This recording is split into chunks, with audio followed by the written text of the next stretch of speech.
Good evening, and thank you for joining us for this holiday half-hour news. A section of Highway 1117 just east of Kekabeka Falls was shut down this afternoon due to a serious incident involving police. And we've just learned that the province's Special Investigations Unit has been called in. Thunder Bay Police confirmed the incident occurred near the corner of Pebblestone Road, which is in their jurisdiction. OPP were also called in to assist with the road closures. An eyewitness posted on social media saying they saw a man in full-body camouflage pointing a rifle at a police officer. City police would not confirm that, but say the involved individual has been transported to hospital. There's no details available on their condition. A police presence is expected to remain in the area with the potential for more traffic disruptions. The SIU has invoked its mandate, which limits the amount of information police can release about the incident.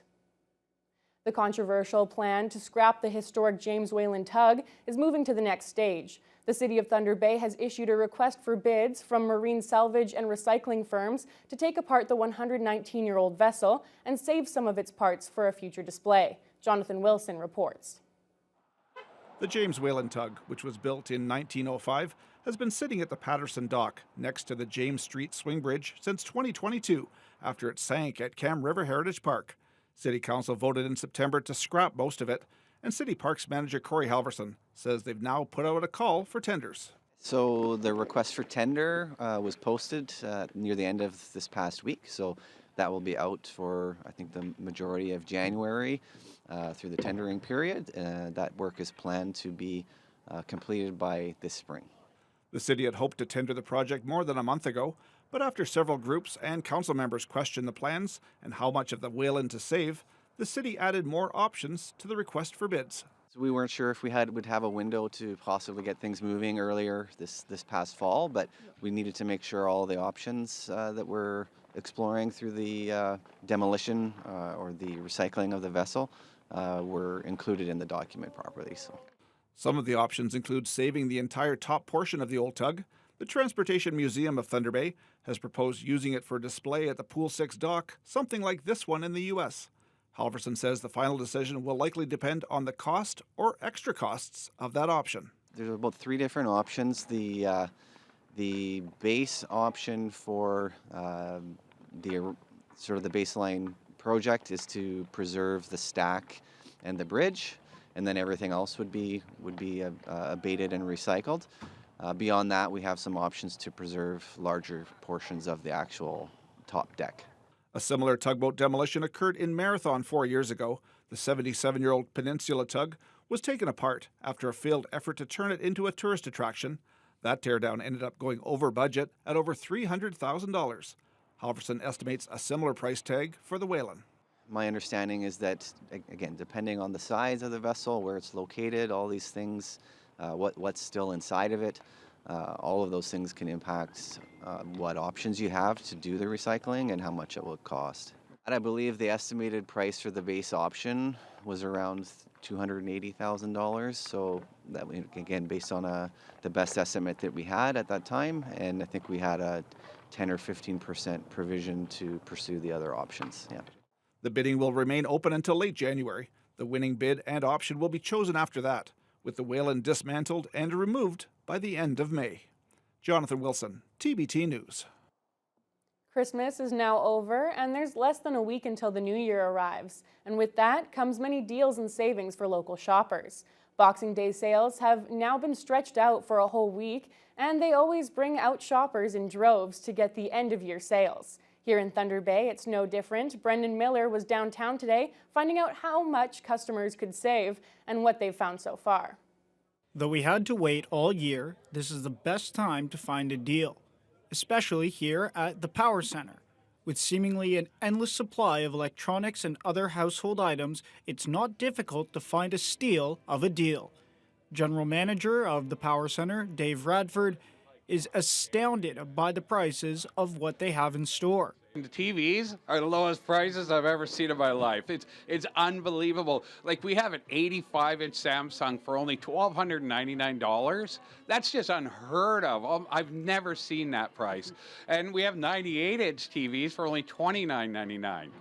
But you can buy a soundbar with there, and then you got a great deal on a soundbar as well. Furthermore, Radford mentioned since it is now Boxing Week, customer service is a big part of how they operate. The nice thing about it is we get to spend more time with the people. We're able to, especially nowadays with the new technology and stuff, it can be somewhat confusing. That's the advantage of coming down here to the Power Center is you can come in, speak to one of my professionals, and they would be more than happy to make sure you're getting not just what you need, but also what you want. Well, those deals and customer service are difficult to ignore. But we then went over to Intercity Shopping Center to find out what shoppers have been up to for Boxing Day. There are a ton of good deals today. We went to Urban Planet and we saved 75% of what the normal cost is. It's really a great time to shop. We're just getting started, so there looks to be a lot of more sales going on and lots of people. We did find some good deals. We actually just ran into the Intercity Secret Shopper down there, and she gave us a gift card, which was nice. The mall is not packed, so it's been good for shopping, and so far we found some good deals. Not so much for me, but my wife that ran away there, she found the good deals. It's going surprisingly well. Not as crazy as I thought it was going to be, but the deals aren't as good as I thought they would be either. That's fair. I found some black jeans that I was looking for, so that was pretty nice. And the sale was okay, but it's been pretty busy, honestly. Deals are everywhere in the ISC. Plus, there was a secret shopper walking around handing out gift cards. It looks like Boxing Week 2024 will be going down as a success. Brendan Miller, TBT News. Food prices in remote First Nation communities have grown to nearly unaffordable levels, according to Fort Severn leadership. Groceries in many far northern communities can cost over 5 times as much as what's available in Thunder Bay. Communities like Fort Severn have no permanent road access, and all fresh produce must be either flown into the community or driven during the ever-shortening ice road season. That raises the cost of shipping for those goods exponentially, and stores often pass those costs on to the consumer. Everyday essentials, from fresh fruit and vegetables to diapers at the Northern store, have become nearly unattainable for community members. Band counselor Cheryl Thomas says it's hard to keep the community healthy. It's very hard to eat healthy because we're so limited to the food sources. Like we don't have much of access to fresh fruits, vegetables that much. Many who cannot rely on store-bought food must turn to those in the community who practice hunting and trapping. Mount Baldy Ski Hill was a very busy place this Boxing Day. Residents of all ages were taking advantage of the holiday and enjoying the mild weather on the slopes. Emma Chilton has more. The mid-December snow followed by the recent mild weather has made the conditions at ski hills like Mount Baldy to be perfect for Boxing Day skiing. The slopes are filled with people spending their holidays outdoors. The ownership at Mount Baldy, what they've done to the place, how they kept some of the history of what made Mount Baldy one of the better ski hills in Thunder Bay and the lasting memory in a lot of people's. It's exciting, fast, we love it. It's so much fun. I'm so glad Mount Baldy has this. It's warm, the snow is awesome, everything's good. Loving this weather, loving the holidays. Yeah, having fun. A lot of fun here. Good. I like the rails and the big jump on the bunny. It's pretty fun.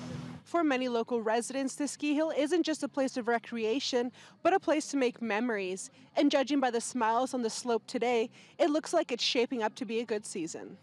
Owner Daniel Cardis says their crews worked hard to get rid of any ice buildup, and the slopes are now freshly groomed with soft snow, allowing enthusiasts to continue their fun times at Baldy.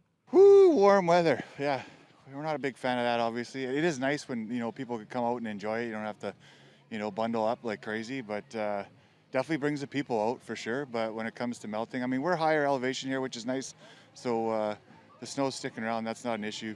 The weather doesn't look so hot the next couple days, but hopefully the rain will stay off and the snow will come. And it's going to be a busy next week till kids go back to school. So we got lots of things happening, lots of camps, lots of ski school camps and tubing. As you can see, it's busy, and people are loving what's going on, and we're just going to keep doing what we're doing and keep smiling and having fun.